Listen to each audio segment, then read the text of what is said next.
Assalamualaikum warahmatullahi wabarakatuh. Salam sejahtera untuk kita semua. Perkenalkan, nama saya Cecilia Siskia Andriani Tampu Bolang. Saya dari SMA Negeri 71 Jakarta. Hari ini saya akan menceritakan tentang cerpen yang saya buat yang berjudul Seona dan Jam Tangan Emas.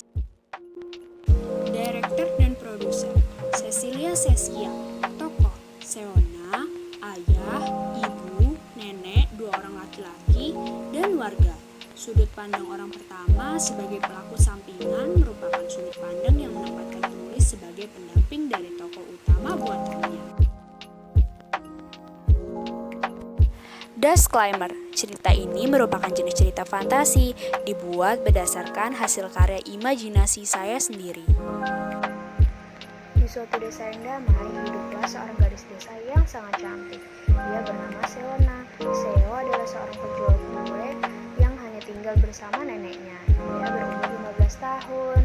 Seo memutuskan untuk tidak sekolah karena ingin menafkahi keluarganya. Walaupun usianya sangat tergolong muda, tidak mematahkan semangatnya untuk berjuang menafkahi keluarganya.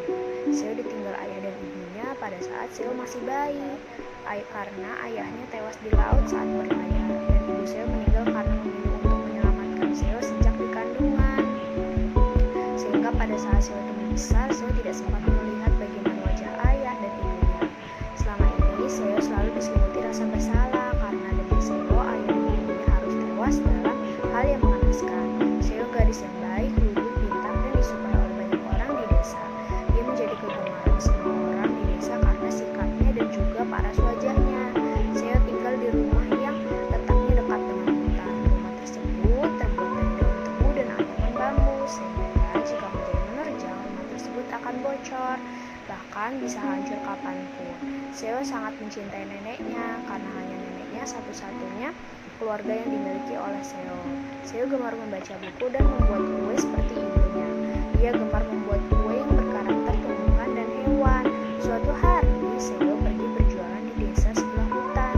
Tiba-tiba ia tergelincir karena tanduk. Kemudian Seo segera mengambil kue-kuenya. Namun kuenya terlihat kotor. Kue ini sudah kotor, bagaimana aku menjualnya? Kata Seo. Ibu, ayah, aku harus bagaimana? Ibu, kata Seo. Saat Seo merasa terluka, ia selalu mengingat rasa bersalahnya pada ibu dan ayahnya. Sebab itu ia selalu menyebut nama ibunya. Seo pun menangis terseduh-seduh sambil berjalan pulang. Di jalan ia berkata, "Ya Tuhan, berikan aku satu keajaiban. Aku ingin nenek tinggal di rumah yang nyaman," kata Seo. Sampai di rumah, Seo menemui neneknya dengan keadaan menangis. "Nenek, iya nak," kata nenek. "Maafkan aku, Nek. Aku telah menghancurkan semua kue-kuenya," kata Seo sambil menangis. "Tak apa, Seo. Kita masih bisa membuat kue itu esok hari. Janganlah kamu menyalahkan dirimu sendiri. Kamu sudah berjuang keras untuk menjual kue-kue itu. Ini hanyalah ujian untuk kita. Kamu harus kuat menghadapinya," kata nenek dengan lembut. Seketika Seo terdiam dengan kata-kata nenek. Terima kasih, Nek. Aku berjanji akan berjuang keras esok hari. Sambil tersenyum, Seo berkata, sebenarnya tanpa ia sadari, ibunya selalu ada di sampingnya. Hanya saja, ibunya tidak mampu menampakkan dirinya di depan Seona. Ibunya pun tak kuasa menahan tangis melihat anaknya yang terus terluka. Hari berlalu, Seo kembali mengantar pesanan kue yang sudah hancur. Kemarin karena terjatuh, ia mengantar dengan penuh hati-hati dan memulai hari dengan senyuman. Saat semua kue sudah habis terjual, di tengah perjalanan, Seo bertemu dengan dua orang sosok laki-laki, berbadan besar dan tinggi. Ia adalah penjahat. Mereka sepertinya ingin merampas uang Seo. "Apa yang kalian lakukan di sini?" kata Seo. "Wah, sepertinya hari ini kamu mendapatkan uang yang banyak ya. Serahkan uangmu sekarang, gadis cantik." "Tidak," kata Seo sambil mengeringin tubuhnya. "Kalau kau tidak mau menyerahkan uangmu, tamatlah riwayatmu, gadis cantik." "Haha, pergi sana atau kalian mau kuteriakan agar semua orang di sini memukulimu dan menangkapmu," kata Seo. "Hei gadis kecil, ini sudah larut malam. Tidak ada satupun orang yang akan mendengar suara teriakanmu. Menyerahlah, haha," kata penjahat sambil tertawa dibuatnya. Karena Seo tidak mau menyerahkan uangnya, Seo dipukul sampai terjatuh dan tidak sadarkan diri. Hari sudah larut malam. Nenek Seo dan para warga bergegas mencari Seo sampai ke pelosok hutan. Tapi ia tidak dapat menemukan Seo dimanapun. "Seo, di manakah kamu, nak?" kata nenek sambil menangis. Hari berlalu sudah 2 hari. Sejak kehilangan Seo, nenek dan warga desa pun tidak dapat mengetahui di mana keberadaan Seo. Seo terbangun dan ia melihat dirinya tengah berada di sebuah istana yang sangat indah. Di mana aku berada? Ada apa dengan kepalaku? Mengapa terasa sangat sakit? Kata Seo. Seo bertanya-tanya kepada dirinya sendiri dan apa yang telah terjadi sebelumnya karena ia tidak ingat bagaimana ia bisa berada di sini sebelumnya. Ia mencari orang di sudut-sudut istana. "Hei, apakah ada orang di sini?" kata Seo. Di tengah perjalanan, Seo akhirnya menemukan seorang wanita di istana tersebut. "Permisi, bisakah saya berbicara dengan Anda?" tanya Seo. Wanita tersebut menengok ke arah Seo, lalu terdiam sambil menatap Seo dengan senyuman dan tidak mengeluarkan kata sedikit pun. "Hei, apakah kamu bisa mendengarku? Beritahu di mana keberadaanku dan apa tempat ini. Aku merasa sangat asing dengan tempat ini. Bagaimana aku bisa di sini?" kata Seo sambil bertanya-tanya. Seo menyimpan banyak pertanyaan dan mencoba mengingat, tetapi sangat sulit baginya untuk mendapatkan ingatannya kembali.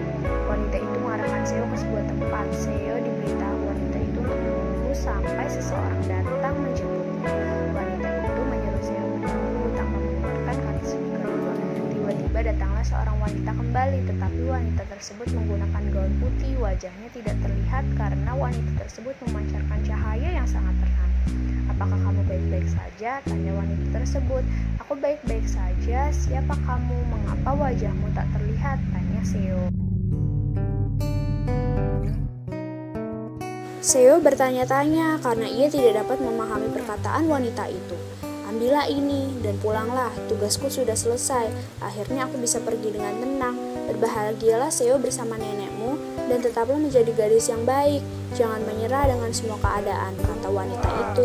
Wanita itu menyerahkan sebuah kotak, namun Seo masih tidak memahaminya. "Simpanlah semua pertanyaanmu jika kamu ingin mendapatkan jawabanmu. Ikuti perintahku, kamu akan mendapatkannya setelah kamu pergi ke asalmu. Dan pejamkan matamu sejenak, lalu kamu akan mendapatkannya," kata wanita itu.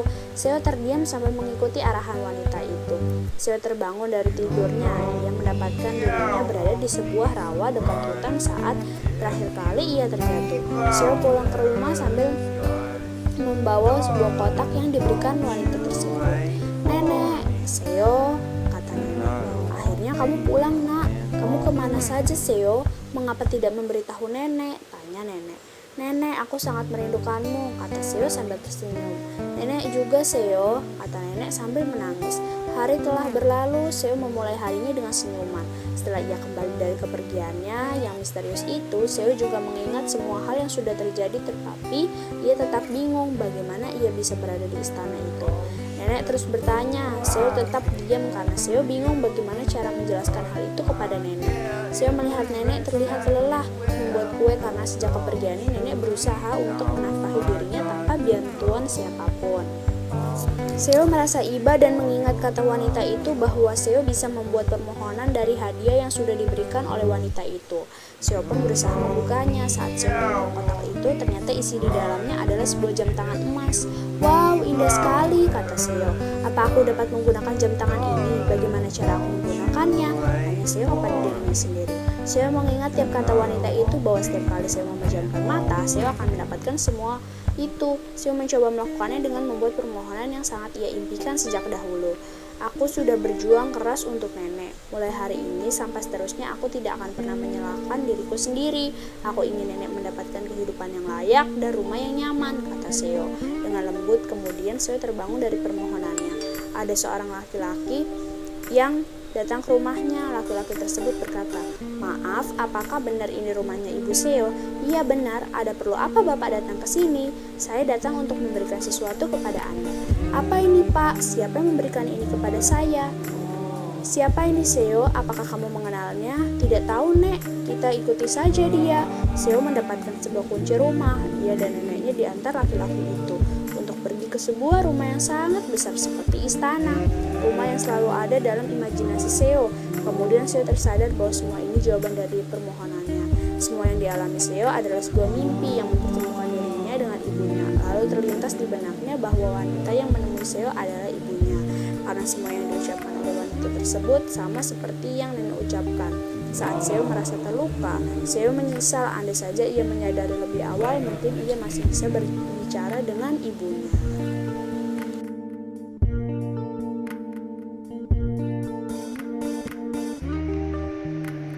Ibu, apakah kamu melihatku? Bagaimana kabarmu? Terima kasih ibu, hari ini Seo sedang menangis berkat ibu. Aku bisa melihat nenek hidup dengan bahagia. Terima kasih karena ibu tetap berada di sisi Seo selama ini. Aku mencintai ibu, kata Seo sambil menangis. Namun ia sangat bahagia karena selama ini sudah tahu bahwa ibunya selalu ada di sisinya dalam suka dan duka. Ia sangat senang dapat membuat neneknya bahagia dengan permohonan yang ia buat. Akhirnya nenek Seo mendapatkan kehidupan yang layak. Sejak saat itu ketika Seo pergi, Seo selalu menggunakan jam tangan itu karena Seo merasa sangat mudah. Saat menggunakan jam tangan itu, Seo menjadi dekat dengan ibunya. Seo merasa ibunya dan ayahnya dan neneknya adalah hal yang paling berharga dalam hidupnya. Itulah asal mula dari nama jam tangan emas Seo.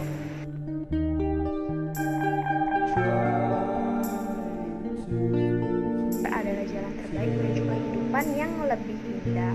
Amanat, janganlah kamu merasa bersalah dengan apa yang sudah terjadi. Jadikanlah hal tersebut sebagai pelajaran.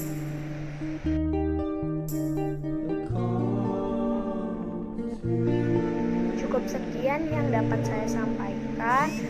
Terima kasih sudah menyimak cerita ini. Saya harap kalian suka dengan cerita ini. Ambil bagian pelajaran yang terbaik ya teman-teman. Terima kasih.